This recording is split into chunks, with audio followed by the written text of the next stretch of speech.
नमस्कार दोस्तों।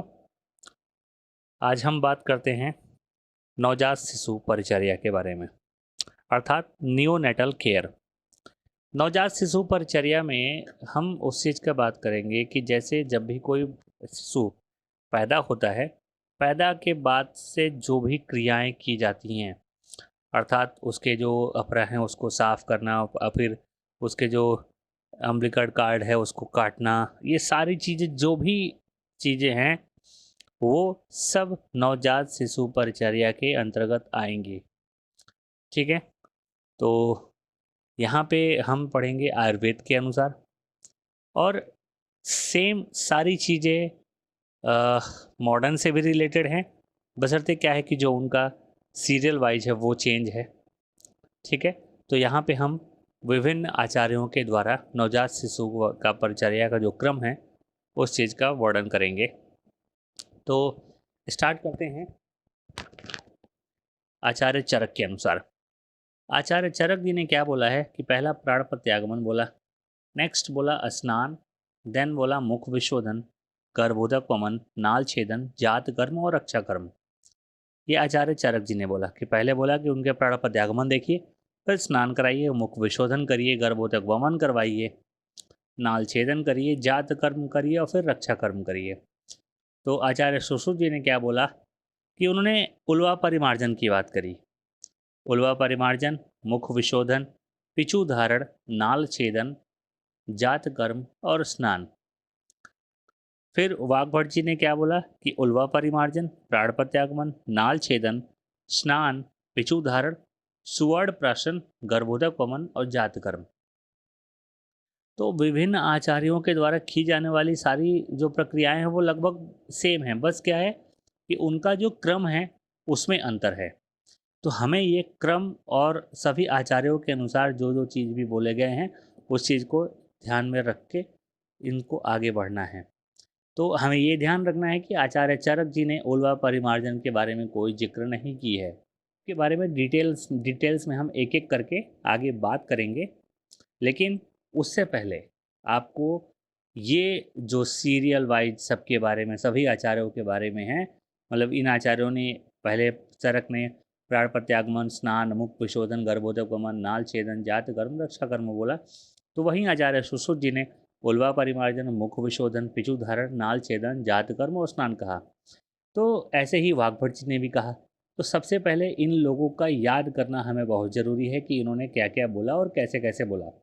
तो इस चीज़ को याद करने के लिए मैं आगे सभी के बारे में एक ट्रिक बताऊंगा। वो ट्रिक अगर आप याद कर लेंगे तो कभी भी ये चीज़ भूलेगी नहीं कि आचार्य चरक जी ने क्या क्या बोला, आचार्य सुश्रुत जी ने क्या क्या बोला, आचार्य वाग्भट जी ने क्या क्या बोला। तो चलिए आगे ट्रिक के बारे में बात करते हैं। तो यहाँ बात करते हैं आचार्य चरक जी ने क्या बोला था।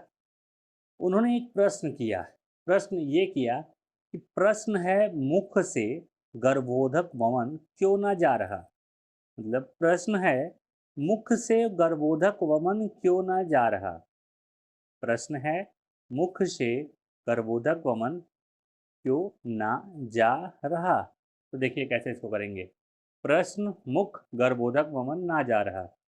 मतलब प्रश्न है मुख से, प्रश्न है मुख से गर्भोदक वमन क्यों ना जा रहा। तो यहाँ देखिए प्र से क्या हो जाएगा, प्राण प्रत्यागमन। स्न, तो स्न से हो जाएगा स्नान। मुख से हो जाएगा मुख विशोधन। गर्भोदक वमन से हो जाएगा गर्भोदक वमन। ना से हो जाएगा नाल छेदन। जा से हो जाएगा जात कर्म। और रहा से हो जाएगा रक्षा कर्म। अर्थात प्रश्न है, मुख से गर्भोदक वमन ना जा रहा। प्रश्न है, मुख से गर्भोदक वमन ना जा रहा। ये आचार्य चरक जी के अनुसार है। अगर आप इसको याद कर लेंगे तो वो सीरियल वाइज याद हो जाएगा। पहले प्राण प्रत्यागमन बोला, देन स्नान बोला, देन मुख विशोधन बोला, गर्भोदक वमन बोला, देन नाल छेदन, देन जात कर्म, देन रक्षा कर्म। अब बात करते हैं आचार्य चरक जी के अनुसार। आचार्य सुसु जी ने क्या बोला कि उल्वा मुख से पी ना जा सका। उल्वा मुख से पी ना जा सका। तो उल्वा मीन्स क्या हो गया, उल्वा परिमार्जन। मुख से मुख विशोधन, पी से पिचू धारण, ना से नाल छेदन, और जा से जात कर्म, और सका स्न से आधा स से क्या हो जाएगा, स्नान। तो यहाँ पे ये हो जाएगा कि उल्वा मुख से पी ना जा सका।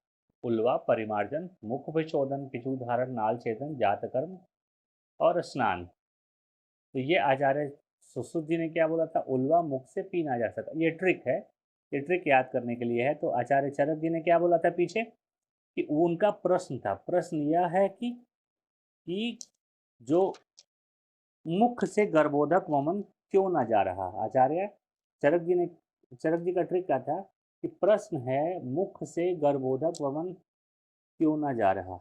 ठीक, तो आचार्य सुश्रुत जी ने क्या बोला, कि उल्वा मुख से पी ना जा सका। तो ये ट्रिक याद करेंगे। और नेक्स्ट आगे हम आचार्य वाग्भट जी का देखते हैं। तो आचार्य वाग्भट जी का क्या है ट्रिक, कि उत्तर प्रदेश में नाली नाली सड़क पीने का पानी सुगज है। उत्तर प्रदेश में नाली सड़क पीने का पानी सुगज है।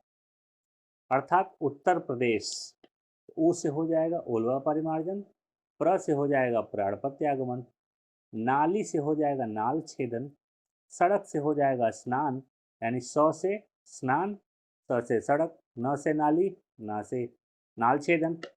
पीने का पानी, पी से हो जाएगा पिचू धारण, सु से हो जाएगा सुवर्ण प्राशन, ग से हो जाएगा गर्भोधक वमन और ज से हो जाएगा जातकर्म। तो अर्थात उत्तर प्रदेश में नाली सड़क पीने का पानी सुगज है। तो ये ट्रिक याद करिएगा कि आचार्य वाग्भट जी उत्तर प्रदेश में आए थे, उसके बाद उन्होंने प्राणपत्यागमन के बारे में बताया है 10 चीज़ों के पार्ट। बस याद करने के लिए आपको मैं बता रहा हूँ कि आचार्य वाग्भट जी उत्तर प्रदेश में आए तो उन्होंने कहा कि उत्तर प्रदेश में नाली सड़क पीने का पानी सुगज है। अर्थात पहला हो गया उल्वा परिमार्जन, नेक्स्ट प्राणपत्यागमन, नाल छेदन, स्नान, पिछू धारण, सुवर्ण प्राशन, गर्भोधक वमन और जातकर्म। तो ये सभी आचार्यों यानी आचार्य चरक, आचार्य सुश्रुत और आचार्य वाग्भट जी के अनुसार ये ट्रिक है। और उम्मीद करता हूँ कि ये ट्रिक अगर आप याद कर लेंगे तो नवजात शिशु परिचर्या आप कभी भी उसका सीरियल वाइज, और ये जब सीरियल वाइज याद रहेगा आपको, तो ये आप जब कॉम्पिटिटिव एग्ज़ाम या फिर पीजी या फिर एमओ या किसी भी एग्ज़ाम में आप बैठेंगे, तो अगर ये आता है क्वेश्चन तो उसके हिसाब से आप ये ट्रिक अगर याद रखेंगे तो वो ऑप्शन आपका क्लियर हो जाएगा। जैसे अक्सर पूछता है कि आचार्य चरक जी ने कि ये परिचर्या, मान लीजिए आचार्य चरक जी ने जात कर्म या रक्षा कर्म उन्होंने कौन से नंबर पे रखा है, या फिर आचार्य चरक जी ने उल्वा परिमार्जन को रखा है कि नहीं, गलत या सही। ठीक है, या फिर 4 ऑप्शन दे देगा कि आचार्य चरक जी के अनुसार कौन सा टर्म उन्होंने, आचार्य चरक जी ने नवजात शिशु परिचर्या के अंतर्गत नहीं रखा है।